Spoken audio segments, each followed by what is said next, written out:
మధ్య ముఖ్యమంత్రి గారు ఏదో అన్నారండి, మండదా అక్క, మండదా చెల్లి, మండదా అన్న, మండదా తమ్ముడు. ఇప్పుడు నేను అడుగుతున్నా, అన్నం పెట్టే అన్నా క్యాంటీన్ మూస్తే మండదా అన్నా?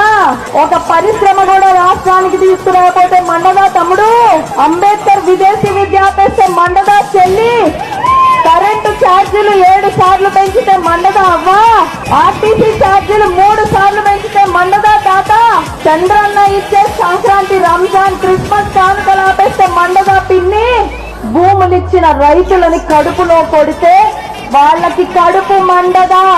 అన్నపూర్ణగా వెలసిల్లిన ఆంధ్రప్రదేశ్ కి రాజధాని కూడా లేకుండా చేస్తే ఆంధ్రులకి మండదా? రోజుకి 18 గంటలు మన రాష్ట్రం కోసం కష్టపడి ఇంతమంది యువత భవిష్యత్తు కోసం నిరంతరం తపన పడే నాయకుడు చంద్రబాబు నాయుడు గారిని 53 రోజులు అన్యాయంగా జైల్లో వేస్తే మాకు మండదా అని సభాముఖంగా అడుగుతున్నా.